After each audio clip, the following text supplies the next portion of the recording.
Young জেনারেশনের ভিতরে একটু উচ্ছৃঙ্খলতা দেখা দেয়।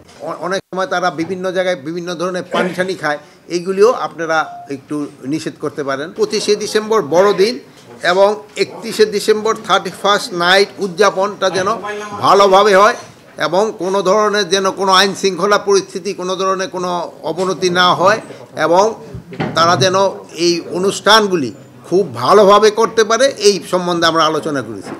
এই সম্বন্ধে আপনাদেরও আমাদের কিছু একটা রিকোয়েস্ট আছে। সাধারণত 31শে ডিসেম্বর যেটা 31st নাইট আমরা বলি, ওই সময় আমাদের অনেক সময় কিছু আমাদের ইয়াং জেনারেশনের ভিতরে একটু উচ্ছৃঙ্খলতা দেখা দেয়। এটার ক্ষেত্রে আপনারা যদি তাকেও একটু আগে থেকে বুঝান যে এইটা করাটা ঠিক না, এবং অনেক সময় তারা বিভিন্ন জায়গায় বিভিন্ন ধরনের পানি টানি খায়, এইগুলিও আপনারা একটু নিষেধ করতে পারেন।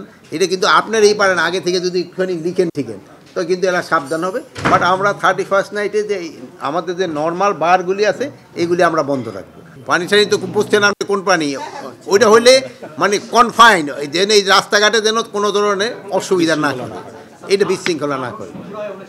হ্যাঁ, আমরা ফানস উড়ানোর জন্য নিষেধ করেছি, যেন ফানস কেউ না উড়ায়। ওই সময় আমরা এই ভাইদেরও বলছি, তারাও সবাই রাজি হয়েছে, যেন আতশবাজি ফানস এইগুলির জন্য আমরা নিষেধ করেছি। যেহেতু আমাদের ধর্মীয় অনুষ্ঠানে কিন্তু এই আতশবাজি ফানস এইগুলি কিন্তু কোনোটাই অ্যালাউড না।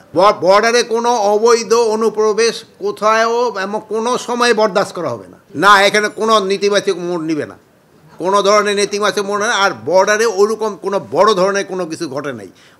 কিছুদিন আগে মানে গত পরশু মনে হয় আমাদের একটা, ওইটা আপনার এই পেপারে লেখছেন, সে গরু আনতে গেছিলো। আপনাকে আমি প্রত্যেকটা পেপারে দেখলাম কিছু সংখ্যক গরু আমাদের দিকে ঢুকে গেছে, কিছু ওদিকে রয়ে গেছে। এছাড়াও কোনো ধরনের তো বর্ডারে কোনো ইনসিডেন্টস হয় নাই, মানে আমাদের বর্ডারে এই পর্যন্ত তো আসেনি। আর হ্যাঁ, ওরা ওদিক দিয়ে করছে কি জানি বলে, কি বলে ওইটারে, ওই মিছিল টিছিল করছে। এটা তো বর্ডারেও পারে, যার দেশে মিছিল করার তো অধিকার তার আছে।